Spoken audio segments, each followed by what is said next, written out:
semuanya, di sini saya bakal jelasin materi kewarganegaraan bab 4 tentang bagaimana nilai dan norma konstitusional Undang-Undang Dasar Negara Republik Indonesia 1945 dan konstitusionalitas ketentuan perundang-undangan di bawah Undang-Undang Dasar. Dalam bernegara, kita pasti dapat menemukan beberapa aturan yang mengatur bagaimana pemerintahan dijalankan, misalnya siapa yang menjalankan kekuasaan pemerintahan dan bagaimana kekuasaan tersebut diperoleh. Kita juga dapat menemukan adanya beberapa aturan yang sama sekali tidak berhubungan dengan cara-cara pemerintahan dijalankan. Misalnya, bagaimana aturan mengendarai kendaraan bermotor di jalan raya dan bagaimana cara mencari keadilan jika hak dilanggar orang lain. Baik, di sini kita akan masuk ke bagian A, yaitu menelusuri konsep dan urgensi konstitusi dalam kehidupan berbangsa negara. Konstitusi adalah seperangkat aturan atau hukum yang berisi ketentuan tentang bagaimana pemerintah diatur dan dijalankan.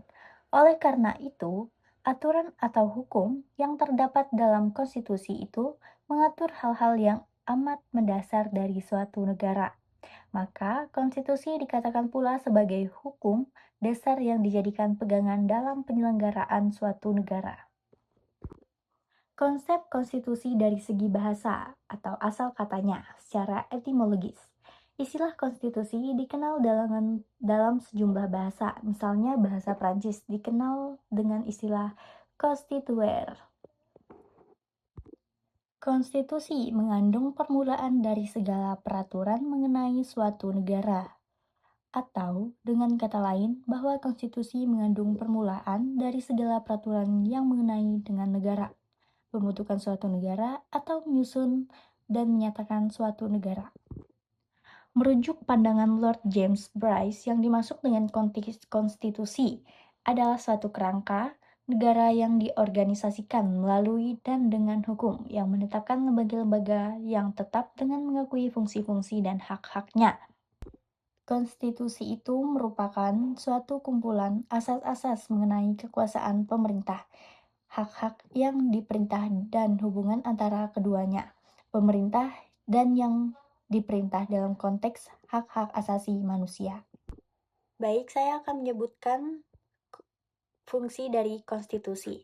Yang pertama, membatasi atau mengendalikan kekuasaan penguasa agar dalam menjalankan kekuasaannya tidak sewenang-wenang terhadap rakyatnya.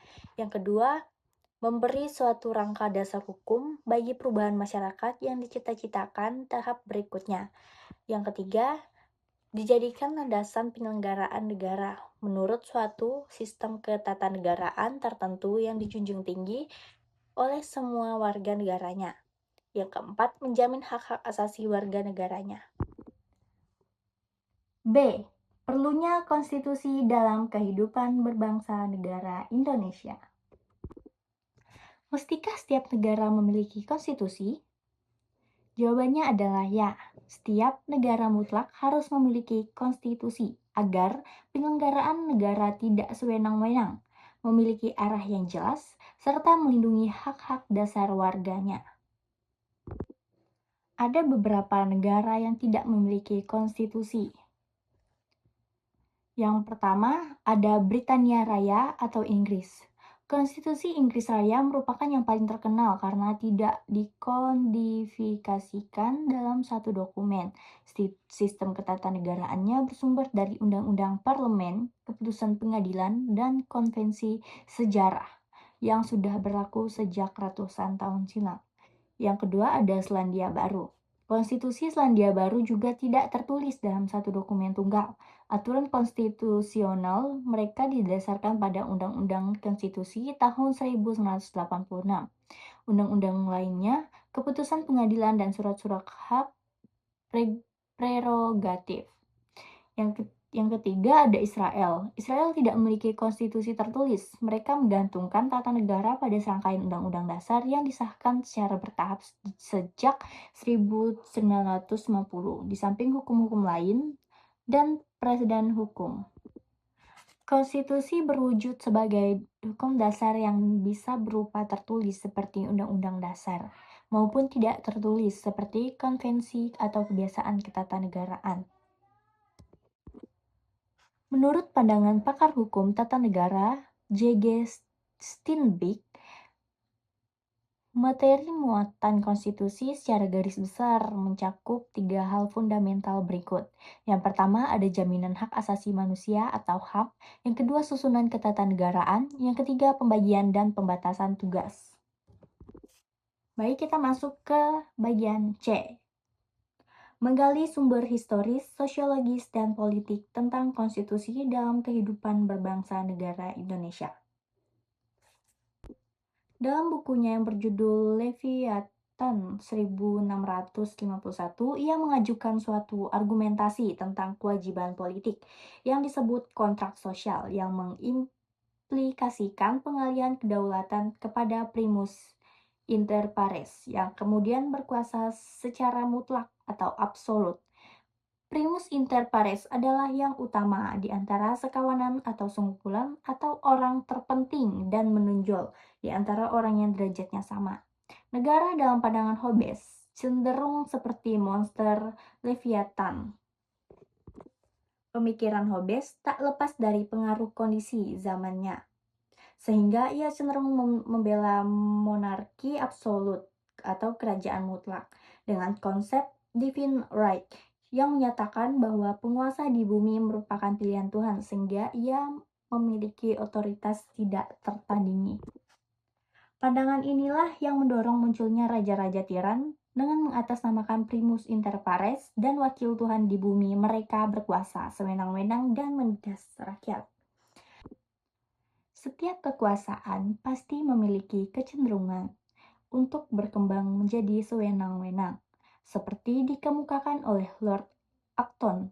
Power tends to corrupt and absolute powers corrupt absolutely.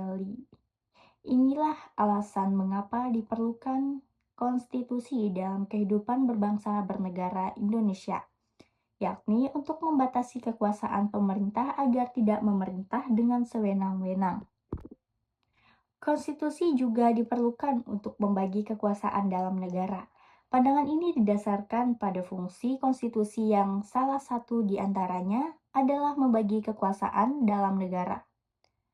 Kusnardi dan Ibrahim 1988.